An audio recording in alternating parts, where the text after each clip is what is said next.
Ernie Parsons, having been found guilty by a jury of your peers. I didn't see any jury. Well, they was around. Anyway, what difference does it make? You gunned down Windy Jones, and he was one of our most beloved and respected citizens. I heard he was the town drunk. Well, now that he's dead, he's one of our most beloved and respected citizens.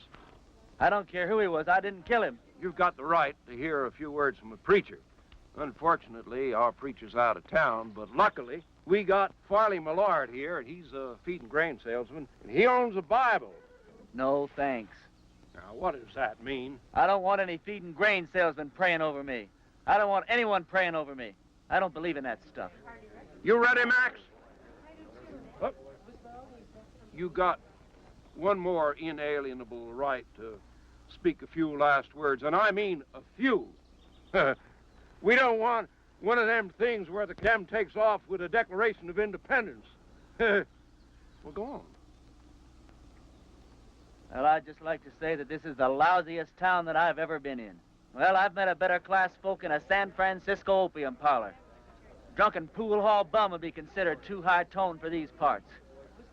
And as for your system of justice, well... That's enough. You see what I mean? He was just one breath away from the Declaration. All right, Max. Don't do it! Don't do it! Don't do it! Don't do it! Ed Loesch just confessed. He killed Wendy in a drunken barroom brawl about a pregnant Indian squaw. Ed claims Wendy was the father and that he was acting as the avenging angel. Wendy was going to be the father or something? That's what Ed says. All right. Untie him. Give him his gun.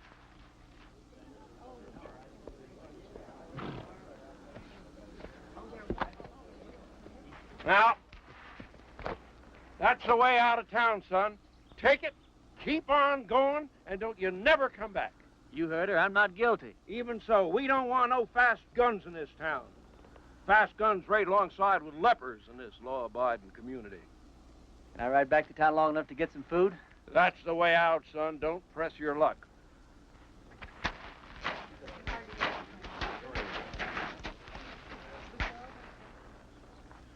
Thanks.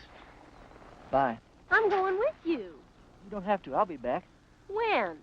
Whatever you do, don't leave town. Wait. Never give up hope. See ya. Ah!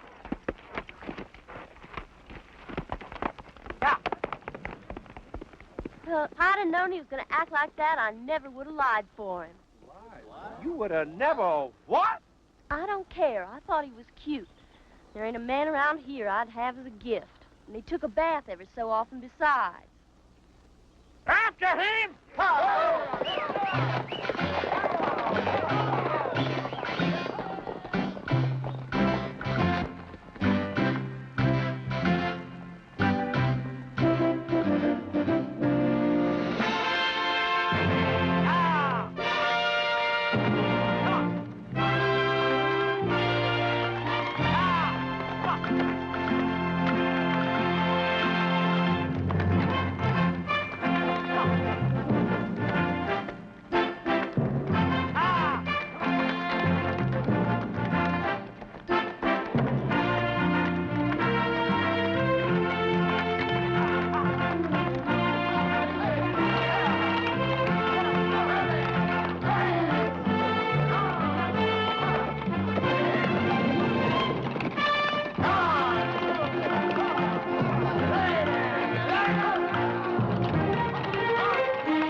Easy, boy.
Reverend Frank Fleming.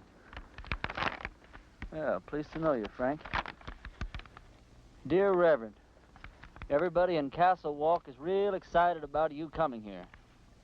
We ain't had a preacher here in over 3 years. When our last one left in such a hurry, he didn't even say goodbye. He was a pious man, but he had a yellow streak down his back. We're all looking forward to meeting you for the first time. We're all looking forward to meeting you for the first time? I don't know how long you'll be willing to stay, but you'll be welcome every minute of it.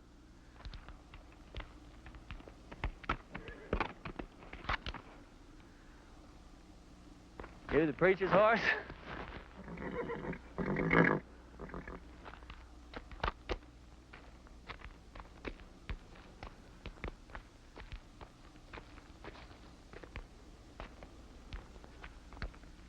Let's see what you got, pal.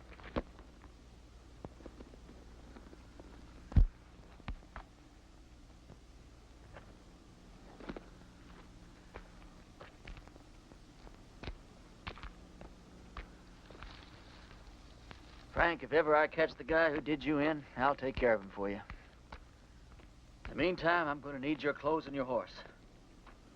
I got a posse after me for something I didn't do.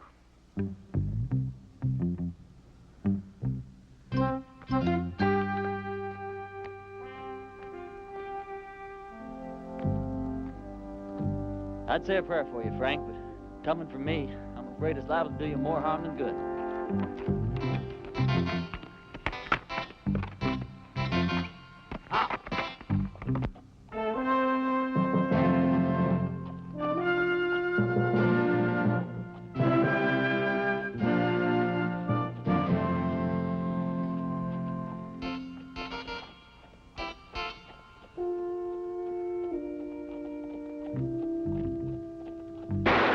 Pull up. This is a hold-up.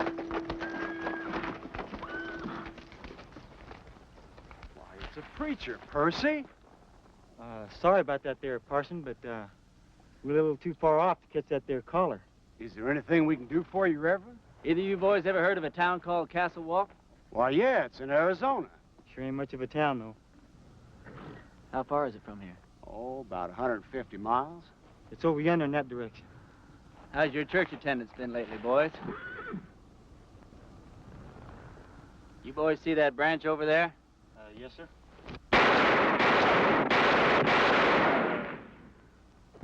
That was for the Lord, boys.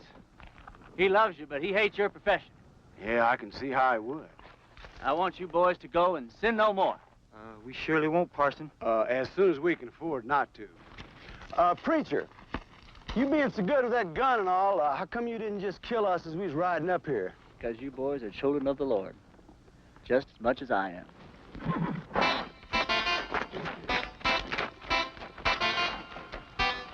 Children of the Lord, huh?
Sorry, Sadie.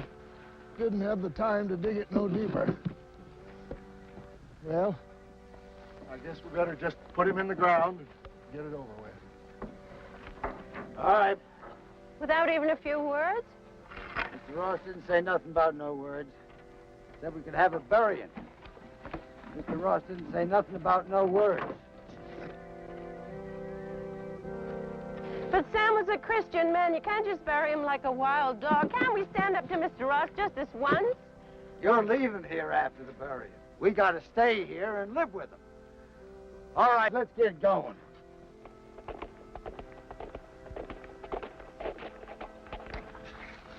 Wait a minute. Is it one of Mr. Ross' men? Looks like a preacher. Well, what do we do now? And I wrote him myself not to come.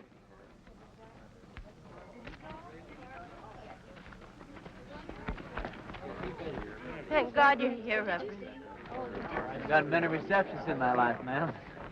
Yours is almost unique. We were going to have to bury my husband without any proper words being said. But now that you're here... You, the Reverend Frank Fleming? That's right.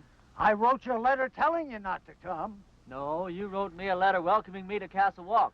I wrote you that letter. Yeah, but things changed. First, Mr. Ross said it was all right for us to have a preacher, and then Mr. Ross changed his mind. Gentlemen, what the hell is going on here? Reverend! Hell is a word that came straight from the Bible, folks. Now, all I know is we've got a heartbroken little widow here. You did say you were the widow? And these are my children.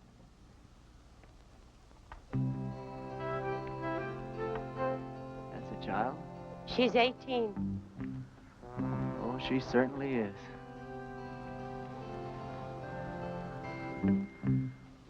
Well, first order of business as I see it is to get this poor man put decently into the ground. Oh, thank you, Reverend.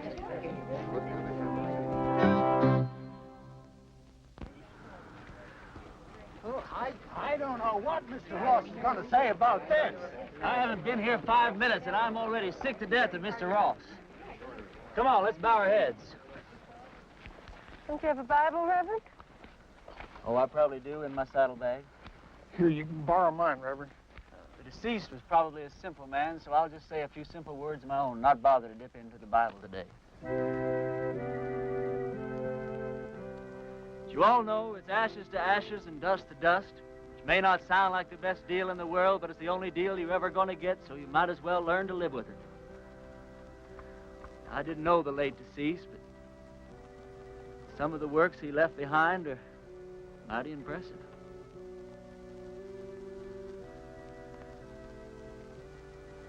What did he die of? He was shot in the back. May the full wrath of the Lord fall on people who shoot other people in the back. It's a rotten, sinful way to make a living. Amen. Amen. I can't thank you enough, Reverend. I'd like to say more, but Mr. Ross only gave us half an hour to get out of town after the funeral. You're leaving town? You taking her with you? Mr. Ross said we all had to go. Who is this Mr. Ross? He's a mean, miserable, murdering thief, and he runs everybody in this part of the country. There ain't a soul of us that had a single, solitary, happy day since he rode in here and took over.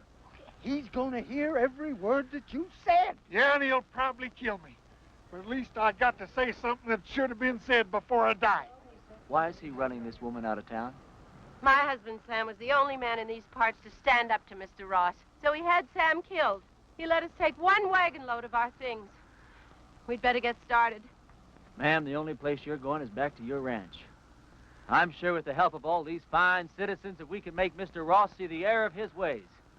Reverend, you don't understand the situation around here. Mr. Ross is a powerful, powerful man. He's got money and influence. And he's got 20 top gunfighters working for him. Before I tell you people what I really think of you, I'm going to tell you something about gunfighters. Now, Ross doesn't have 20 top gunfighters working for him because there ain't 20 top gunfighters in the whole U.S. of A. Now, what Ross probably does have is about 15 cowboys that wear guns for ornaments. They do just fine at shooting up a saloon or making some terrified dude dance a little jig. Ross has probably got about 3 men who are pretty good at getting their guns out of their holsters, but no good at hitting anything once they do.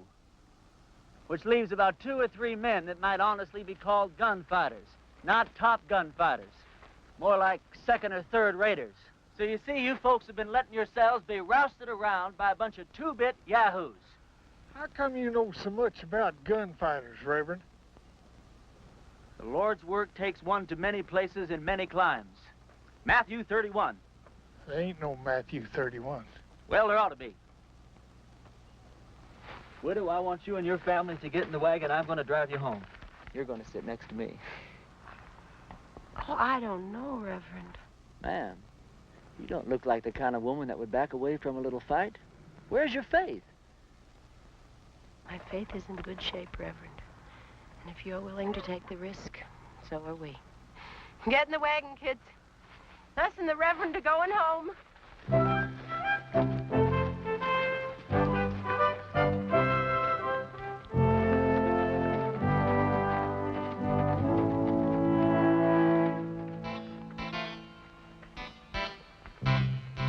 The lives of this family will be on your soul, Reverend. Oh, Reverend. Yeah. A couple of Ross's men are in town, and they're pretty liquored up. That was their first mistake.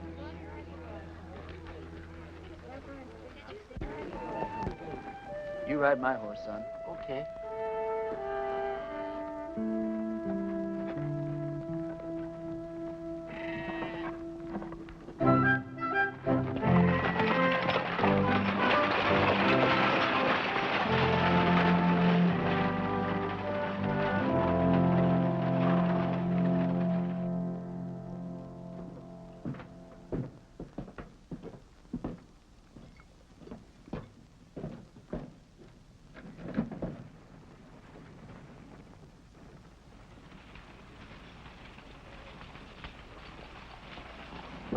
Hey, let's go have some fun.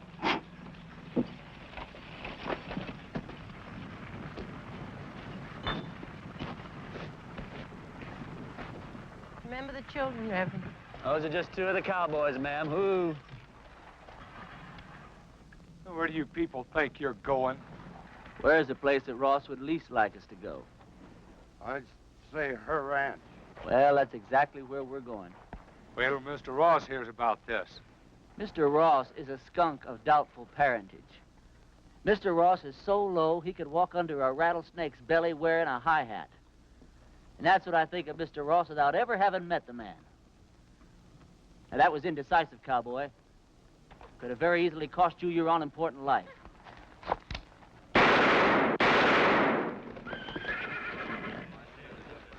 Those could have just as easily been your ears flying off your heads, boys. Well, that's a terrible way for a preacher to act.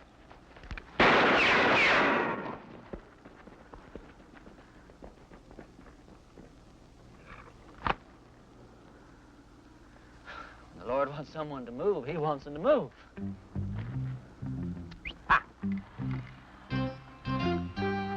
Reverend, my husband Sam would have followed you to hell and back. Don't talk about hell to a sinner, ma'am. You're a sinner? Yeah, we're all sinners. We're about to be.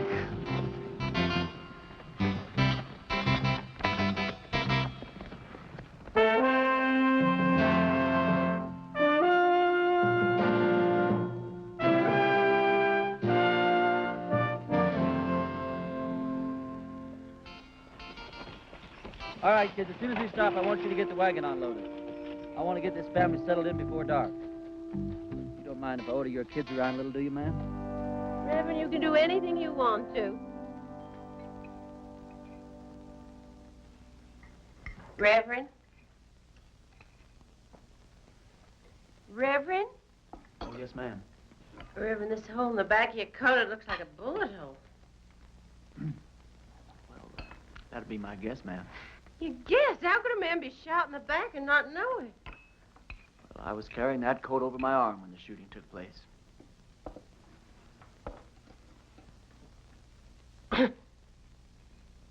Well, tobacco's one of the Lord's works, too, ma'am. I'll get my things and fix your coat. Do you think Mr. Ross and his men are going to come down and get us tonight? No, not tonight, honey. I'd imagine that Sunday in church would be where he makes his first play. Aren't you scared at all? Oh, I'm scared, all right, Sally. But not the kind of scare that'd make me knuckle under to the likes of that Ross.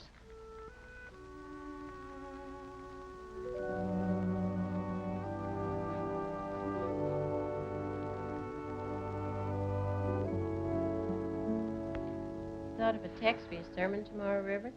Tomorrow? Tomorrow's Sunday. I've lost all track of time the last few weeks.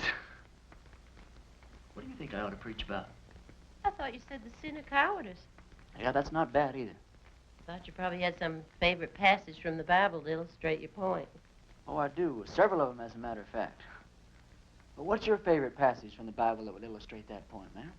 I think it would be Luke 12.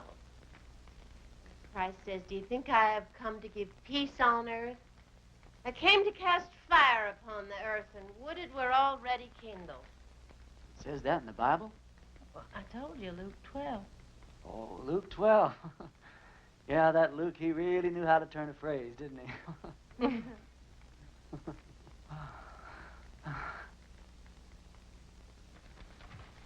Clean your clothes up for the services. Well, I'd appreciate that. You don't happen to have a Bible around, do you? I, seem to, misplaced my glasses. Could you turn to that spot in Luke that your mother was talking about? It's right here. You don't wear glasses. No, something, you're right. I don't know what got into me.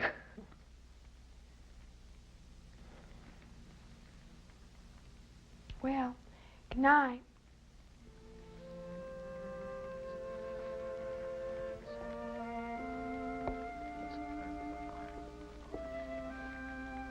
Good night.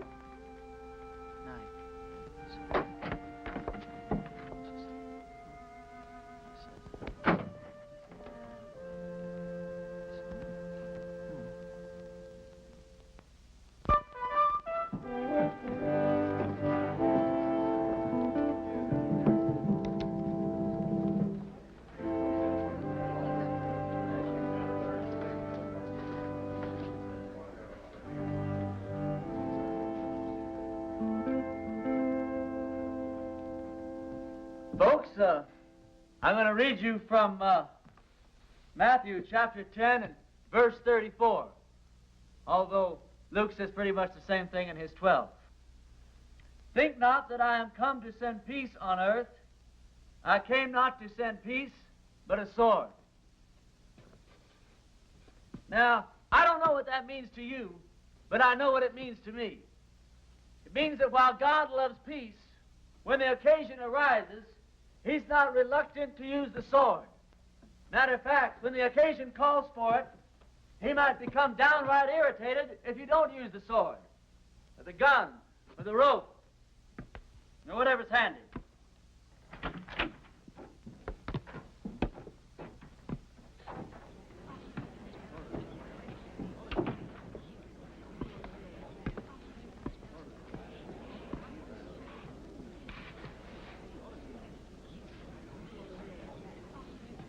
Now, you folks have had a cross to bear here lately, and his name is Ross. They say that people get the kind of lives they deserve, and I guess they do. But when men won't fight for their wives, women, and children, and when their women won't make them fight for what's right, then these people don't deserve any kind of lives at all. That's exactly what you got.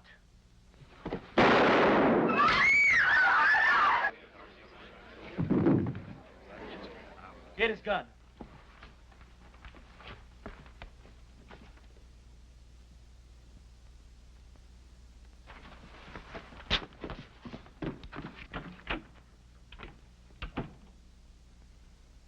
Never done it? I don't think you could possibly realize what an awful thing it is to kill a man. I don't know who God must be mad at the most. That man for wasting his life at the order of some tin-horn dictator? Me for having to do this thing in his own house? You people haven't quit before the fight even got started. I haven't got the heart for any more church today, that's all.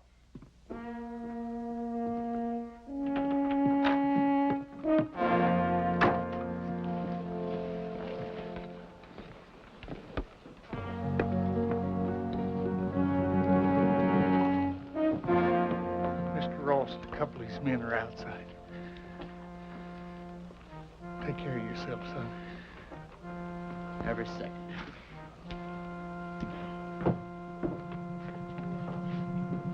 Bring that body outside.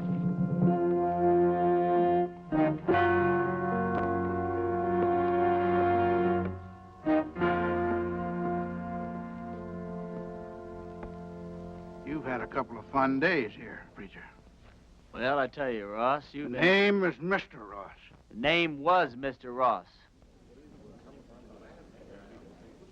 Now, you hear me good, Ross. Either those two men go for their guns, I'm going to go for you first. I think I can take him, Mr. Ross. Don't think. Here's your chance, boys. Either you holding any grudges against him, draw on me, and I'll kill him for you. If we go together, we can get him. Before or after he killed me. You don't look all that fast to me. Shut up.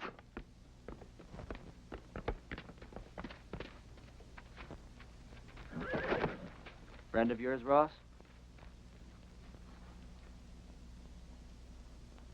All right, preacher. You've pulled yourself off a nice little grandstand play for the folks. Now, I want you out of town. Who killed Sam Underwood, you or one of your men? I'm going to find out if I have to take the whole bunch of you to pieces. Give me the word. I'm sure I can beat him. We'll go on back to the ranch. I'll be there in a minute. You sure? Now.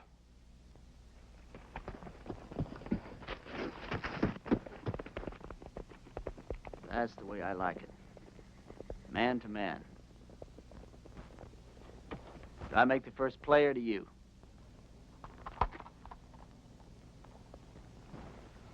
I just changed my mind, preacher. I don't want you out of town. I want you right here where I can get you anytime I want you. Service is next Sunday at 10 o'clock, and there's a 4-bit fine for being late.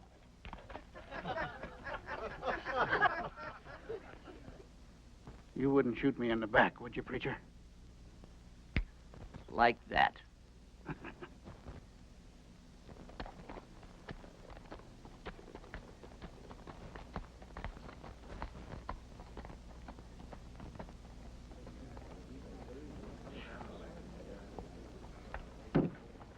Any of you folks think your preacher doesn't deserve a drink after the events of this morning? Well, we just don't believe in the same God, that's all. Some of you boys plan him, will you? Don't you feel a little strange having a drink with your preacher on a Sunday morning? No. How come? You know, about 10 or 12 years ago, I took a trip up to Cheyenne. Come across this altercation between a 19-year-old kid and one of the top gunslingers in that part of the country at that time. This kid, he didn't want no part of the fight, but this gunny was drunk. He kept at it, and finally the kid had to go for his gun or get blasted right there in these tracks. It was plumb pitiful. How? This kid was the fastest thing I ever seen. Caught that gunny flat-footed. Why, he was dead before God got the news. I inquired around, found out this kid's name was Ernie Parson. Ernie, what are you doing here in Castle Walk dressed up in that preacher's outfit? It's a wrong guess, Billy. You know, once you've seen a top man handle himself in a gunfight, you never forget one little detail. What do you want him for, anyway? Doesn't matter. I didn't do it. They'll hang me just like I did if they catch me. Did you kill Frank Fleming? Oh, of course not. Came across his body in the hills, and he was already dead. I was half starved, no place to go, so I took his clothes and horse and came here. All right. I'll ride back to the ranch, tell the widow and the kids goodbye, and then I'll move on. Why leave? You're the answer to our prayers, Ernie. No, I'm not, Billy. Don't let these clothes fool you. God moves in mysterious ways, boy. Not that mysterious. Look, Billy, what I'd like to know is if I do stick around here, how much help can I count on from these God-fearing people? Almost none. Almost none? None.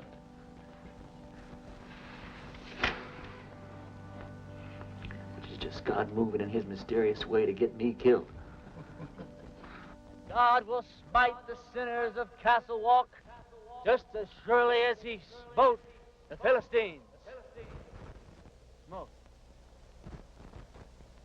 For the time is at hand when you will hear of wars and rumors of wars. Be not afraid, for this must first take place.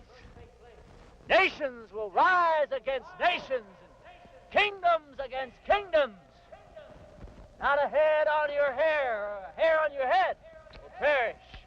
And I quote Luke chapter 21, verse...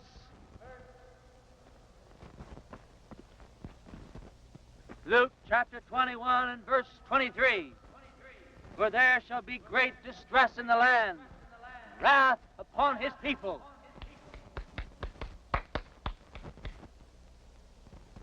I brought you some lunch. I didn't know preachers had to practice. Well, it's either that or watch the collections fall off. Huh? Oh, that's a real bad joke I stole from the Methodists.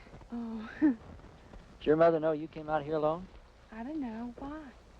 Well, you're a very attractive young girl. Almost too young, as a matter of fact. Most of the girls around here are married by the time they're 13 or 14. 13, huh? Well, I'll have to look into that. Why? They're the lucky ones. Even if they don't get a trip to Phoenix out of it. Is that the price of marriage around here, a trip to Phoenix? No, but it sure doesn't hurt. Look, do I have to keep on calling you Reverend? Oh, no, call me Ernie. Ernie?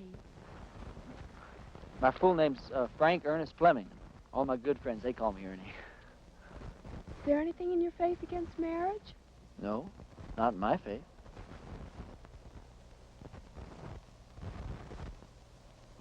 Look, Sally, sit down. This conversation isn't going in exactly the direction I'd planned. I mean, you know, marriage is just fine. I was real glad that my parents believed in it. But, well, there's other things, too.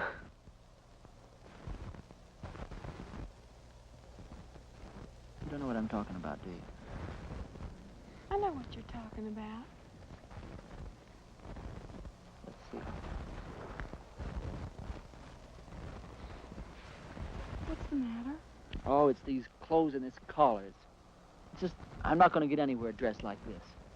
I don't see that it makes much difference. You would if you were dressed like a nun. It's just the wrong outfit for what I had in mind.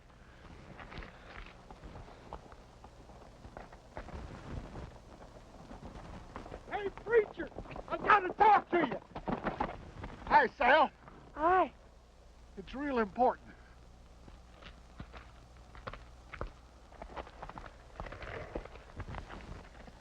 You know a gunfighter named Jake McCoy? Yeah, I know of him. He's in town, My blessings on him. and he's working for Ross. Is he really good? Yeah, he's the best. You can take him, can't you? You sure he's working for Ross? Yeah, and he's looking for you. Although he don't know who you really are. Well, that doesn't matter. Or does it? Where's he at now? Well, he's at the men's saloon when I left town.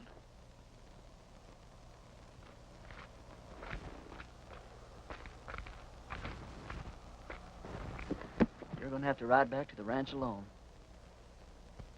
We didn't get very much accomplished today, did we?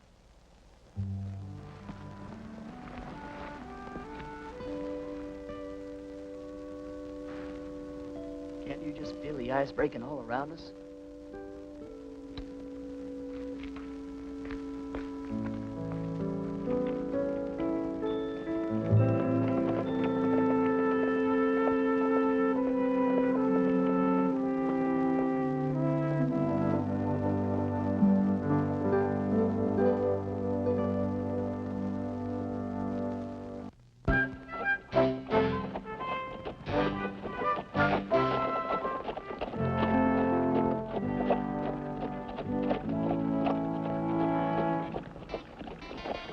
Well, this is your last chance to ride on out of here. Forget about the whole thing. I can't. I don't know why, Billy, but I just can't.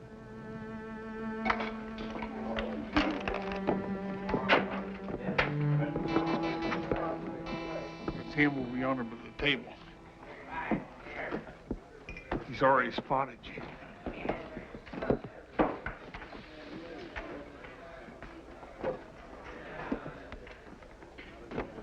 Hello, Jake.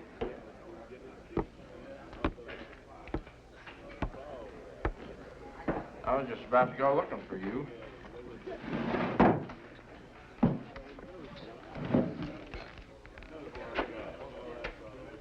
You ever run into Ernie Parsons anymore?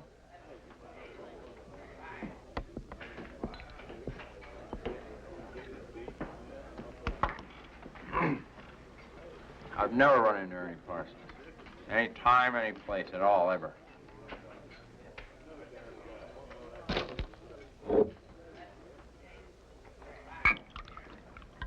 You have now. You?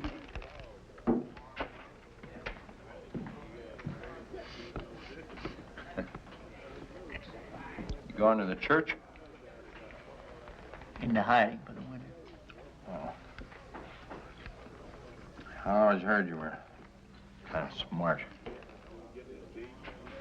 I never heard that about you.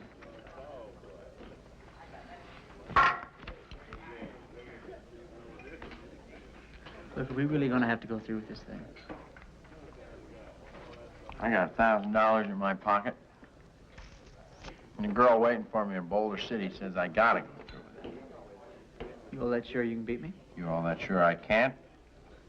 Anything I hate is a stupid, senseless fight. Come on.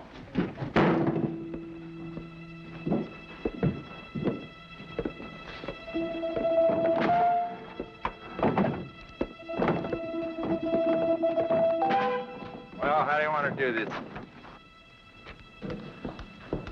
Billy, when we get in position, flip a coin. When it hits the ground, we go for our guns, all right? All right. Jake, one of us is gonna die, and it's not gonna prove a thing. Sure it is, Ernie. It's gonna prove which one of us is a fool to call himself a gunfighter.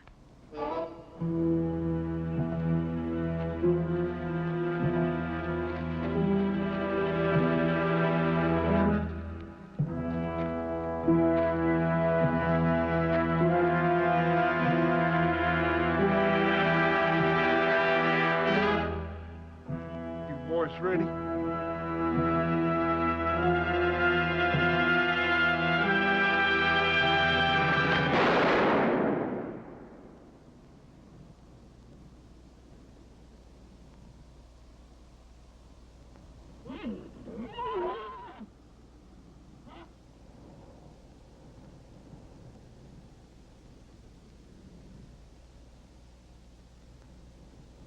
Are you hit?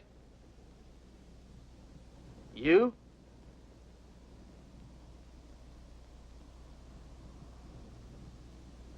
Did you ever miss from this distance before? Never. Me neither. Want to try again? No. No, I think somebody's trying to tell us something. You put your gun away. I'm gonna get on my horse and get out of this place.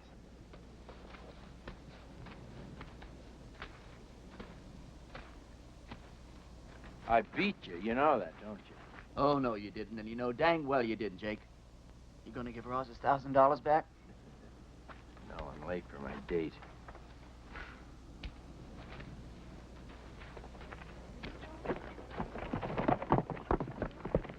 You folks see those bullets hit?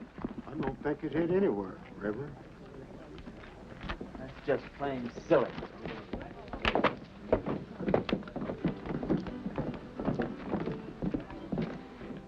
Hold on.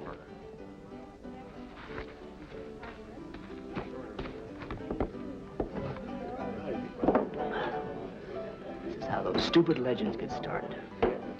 Jake and I have an off day in a gunfight.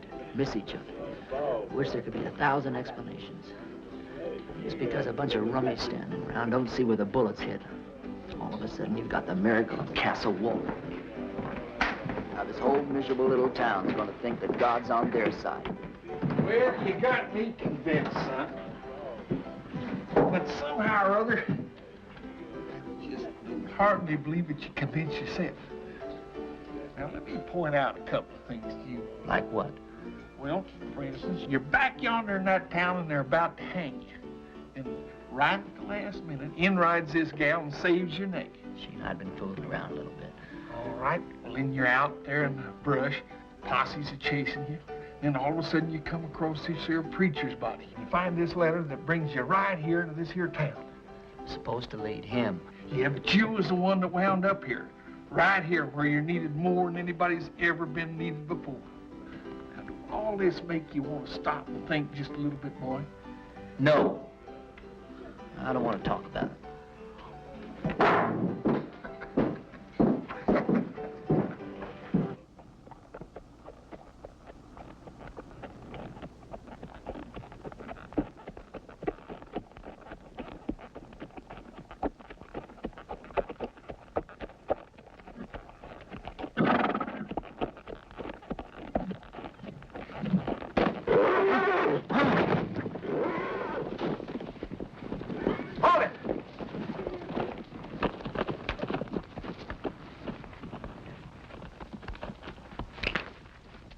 You should have listened to me when I told you to get out of town. You shouldn't have backed out in front of me the other morning either. Now, this whole town's gonna have the idea that you're just a little less than the tin god you pretended to be. Just tell me one thing. What really happened between you and Jake McCoy? I chased that bum out of town. And he's not gonna give you your $1,000 back either. He said to tell you that's the price he charges for shaking hands with scum like you. Get on with it. Prayer man, you drop that rope real slow.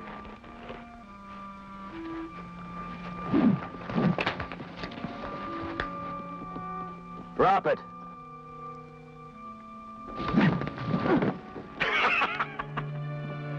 You ain't getting out of town fast enough, preacher.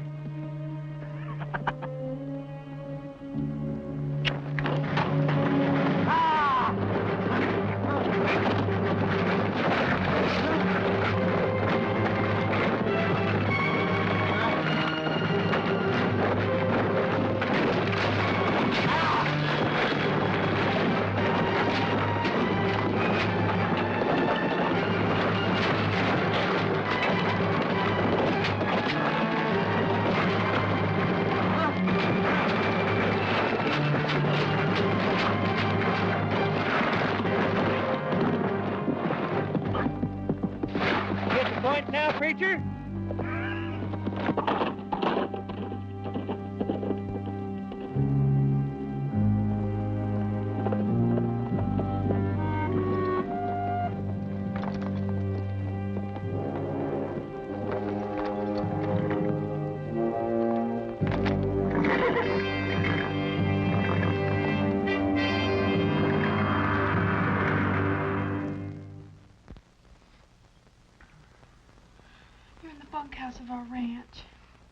I thought it would scare the kids if they saw you like this.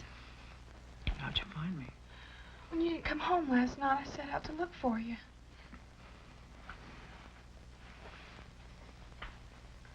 You stripped me down? I'm a ranch girl with brothers. Don't make a big thing out of it. You're something brand new in my life, Sally.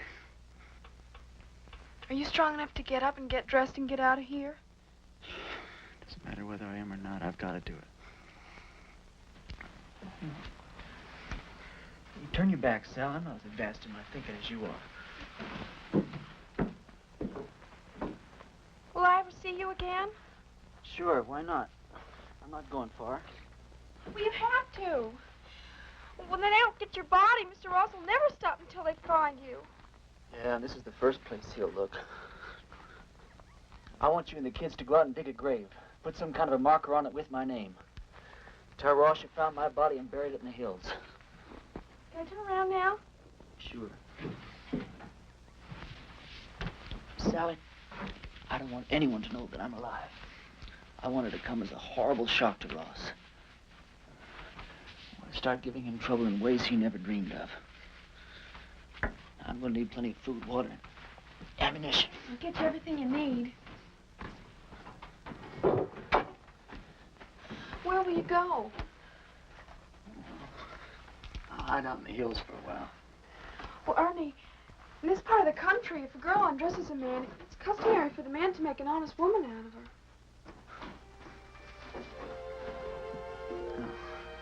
I'm sure that's true in every part of the country. If I live through the next little while, well, we'll have a serious talk about that. What's the matter? Well, just look at the way I look. Well, it's always something, isn't it? You don't like the way you're dressed. You don't like the way you look.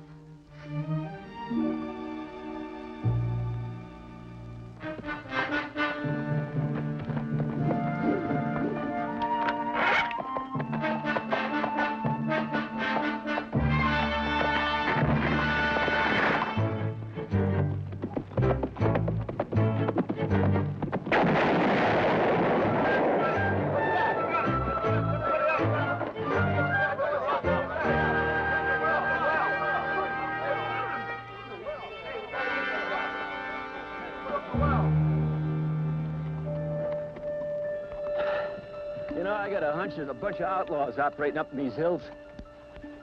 Probably scared old Chet and Harley half to death. Blew up the well, too.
I don't know, boss.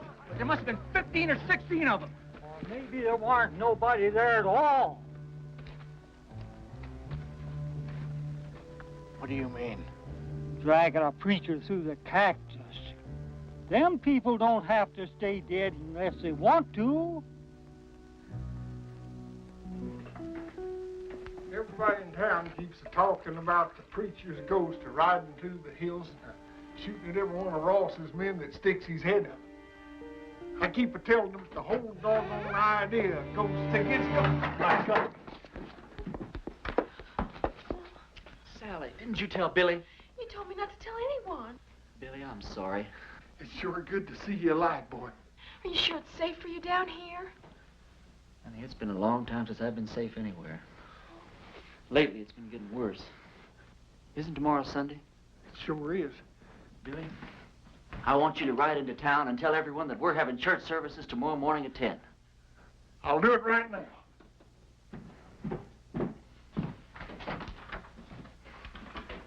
Sally told you our plans, ma'am? Yes.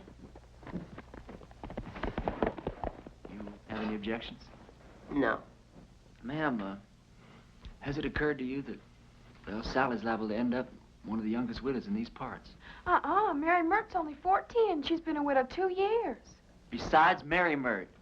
No, Grace Dorothy only been married a week and a half when her husband fell down a mine shaft. You know how old she is. Sally, could we take a walk outside? Will you excuse us, ma'am? Sally, the reason I brought you out here is, well, one of the reasons. If we're going to be husband and wife, then you've got a right to be in on the decisions that affect the both of us. You understand? Now, if I stay here and fight it out with Ross and his men, the chances are very good that I'll be killed. But on the other hand, we could leave here tonight, get married the very first town we come to, go someplace we both like and settle down and just have a wonderful life for ourselves. It's all up to you, Sally. You just say the word. Well, Mom always said never throw yourself in between a man and what he thinks he's got to do. Well, I won't kid you, Sally. I'm a little disappointed in that answer. No, it's all right. I got the strangest feeling that I've been pointed straight toward this shootout ever since the day I was born. There wasn't a thing in the world I could do about it. Billy says it's God moving in his mysterious way. Me?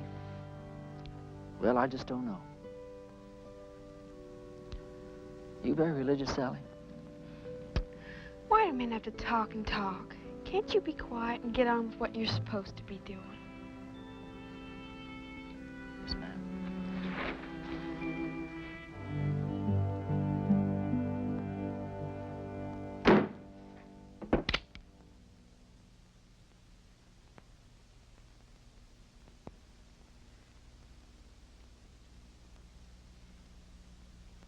Folks, I'm here today as your preacher and as God's representative. As your preacher, I've stood up to your enemies for you, and all it's gotten me so far is a lot of bruises and a bunch of cactus spines. Now, I understand that a lot of you thought I was dead, and that my ghost was raging through the hills, wreaking my vengeance on Ross and his men. But I want to ask you something. What were your feelings? Were you scared that you might have an angry ghost raging in your hills? Or were you ashamed because not a single one of you came out to see if I was alive or if I might not need some help? Well, I'm warning you people. While you're sitting around waiting for God and me to do your work for you, God just might have some plans of his own. Maybe he's not as angry at Ross as he is at you.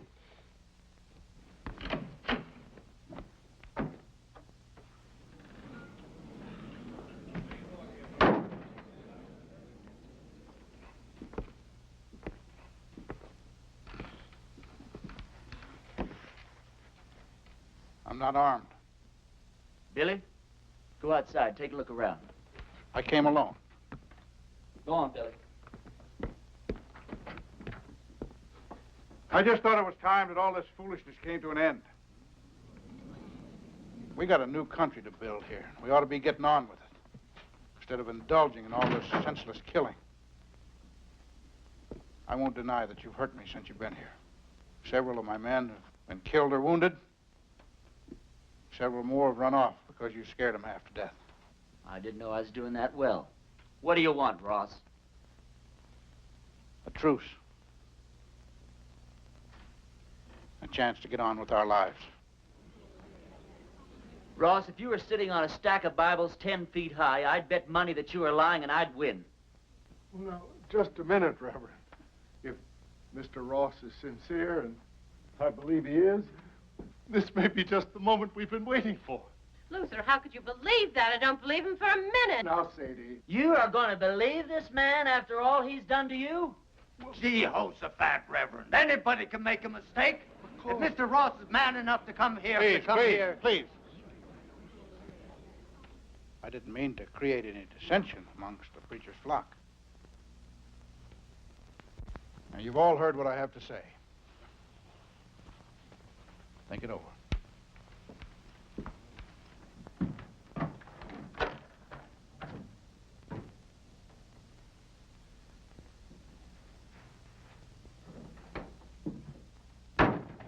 Well, I think we ought to accept the proposition.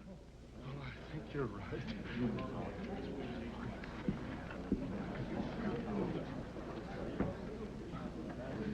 I have an announcement to make. Miss Sally Underwood and I are going to be married tomorrow morning at 11. You're all invited. The second the ceremony is over, my wife and I will be leaving this God-forsaken town for good. The ceremony won't take place here in the church. It'll be at the Mint Saloon. You can say what you want about those people at the Mint, but they know why they're there and they do something about it.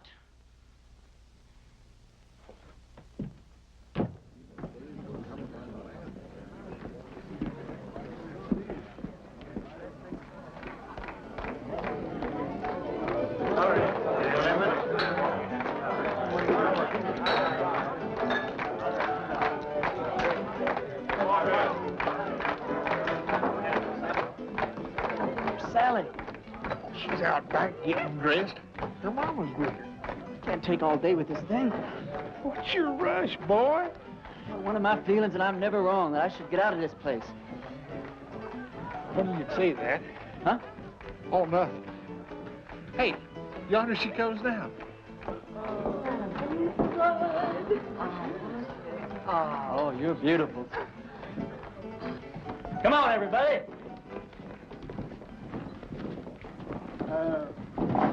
Don't you get the feeling that maybe something's missing here? I mean, who's going to perform the ceremony? You're the only preacher around here. Well, I don't know of any law that says I can't delegate my otherworldly powers. You marry us, Billy. Oh, yes, Billy. I don't know about the legality of all this. Oh, never mind the legality. It's the spirit that counts. Well, now, I take Sally to be my wedded wife. You go on from there. well, dearly beloveds, we are gathered here today to unite this couple in holy... What's that? Reverend, you were right. Ross and his men have bypassed the town, and they're circling around, and they're coming in that way. Well, he's let us down again. Hold it down, hold it down. How many men? I counted 14, including Ross. How long before they get here? Not more than 5 minutes. Well, 5 minutes is plenty of time. Go on with what you were saying, Billy. I'll have to get ready for Ross, otherwise I won't stand a chance. We'll have to finish this thing later. All right, folks, this is it. Now you see how much his word means. Ross and his men are coming into town for just one reason, to get me. Because he knows if he kills me, there won't be enough fight left in the rest of you to hold off a bunch of sick old ladies. This thing works two ways. Now, if I can get Ross first, then his men won't have any reason to go on with the fight. So all I'll need is some of you to keep his men pinned down while I take care of Ross.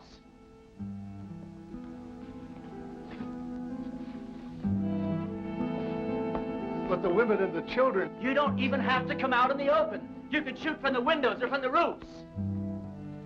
You don't even have to hit anything. Just shoot fast and make a lot of noise, but keep his men pinned down.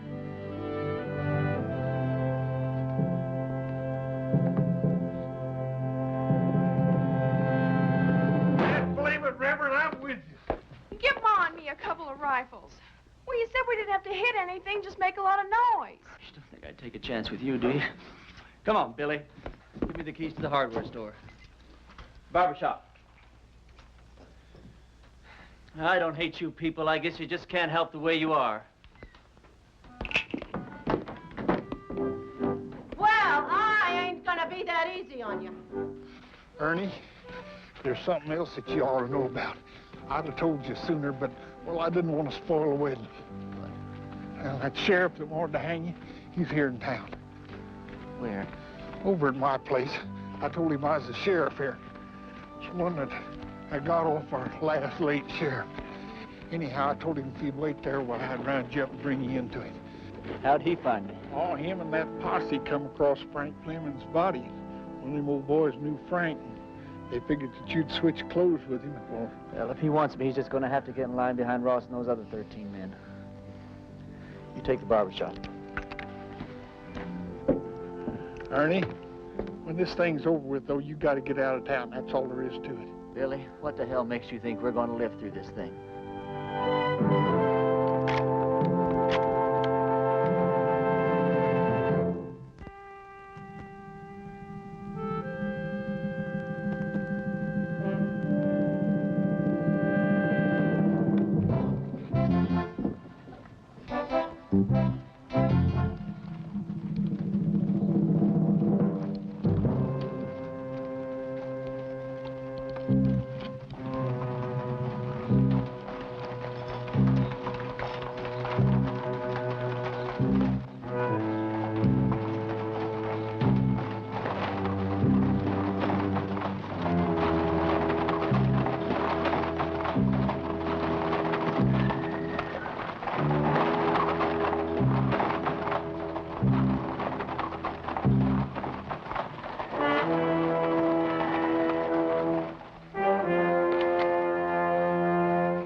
That preacher?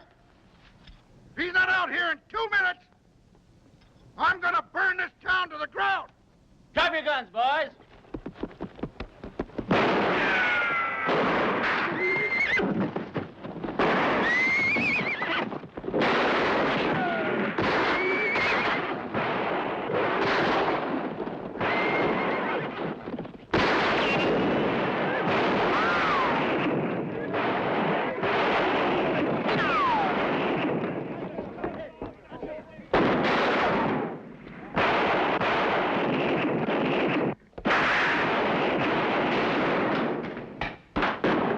Preacher.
You all right?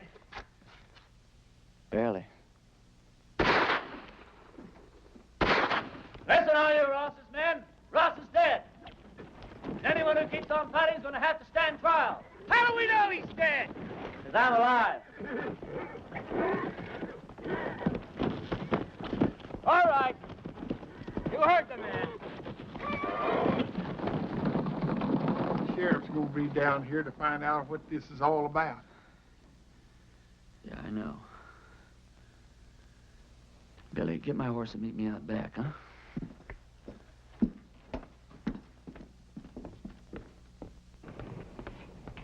Go over to the men's saloon and tell Sally to meet me back at the ranch. We'll take off from there. No, I ain't gonna do it. I'm a dang fool for going along with this thing as far as I have. I ain't gonna go no further. What are you talking about? I ain't gonna let you run away with that kid. Her not knowing who you are or what you are or what kind of a life she's letting herself in for. You think if I told her everything, she still wouldn't ride away with me? Well, of course she would, Ernie. Because she's 18 and you're her first love. Well, that's good enough for me. Ernie, when that sheriff finds out you've left town, do you suppose that he's just going to give up? I can take care of him. Yeah, you can take care of him with one hand, while you take care of Sally with the other. Then if something goes wrong, why, she can just stand around with your baby in her and watch you hang. You think I could just ride off without telling her why? I'll tell her. Yeah, then what happens to her? Oh, she'll be tore up for a while, but she's young. She'll get over it in a month or two. Yeah, but I won't get over it in a month or two. I'll get your horse. I'll get it myself.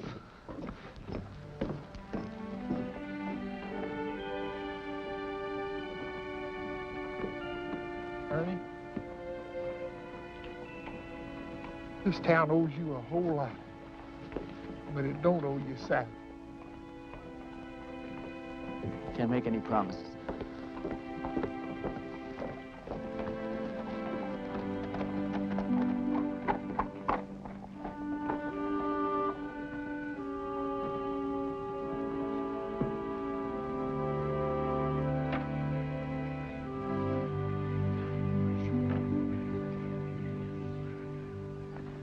He's all right. He's not hurt, and he'll be here any minute. Damn it, Billy. You're right.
Blessings on you, Well, Reverend. thank you. Ernie, do I know you? No, I don't think so. How come you know me? Because I know every preacher in this part of the country, and you're not one of them. And I've been hearing about a gunfighter named Ernie Parsons and some interesting goings-on in a town called Castle Walk. Well, don't believe everything you hear, Reverend. Oh, I don't. That's why I'm on my way to Castle Walk right now, to investigate these wonderful stories. Well, maybe you should get them a real preacher now. They seem very happy with the one they had. They had a gunfighter, not a preacher. God moves in mysterious ways. You boys sure do hammer away at that phrase, don't you? You really going to Castle Walk? I sure am. When you get there, would you give these to a girl named Sally Underwood? Tell her they're just from an unknown admirer that thinks certain girls should have a trip to Phoenix, even if they don't get married. All right. Ernie, did you ever think that the things that happened to you in Castle Walk might be your call to the kind of work you've been destined to do? Reverend, I didn't solve the problems of Castle Walk by praying them away. I did it the way I always do, with a gun. Did you ever hear of a call coming that way? But you left it a better place than it was when you arrived. You're a nice guy, Reverend, but no thanks. I'll be seeing you, Ernie.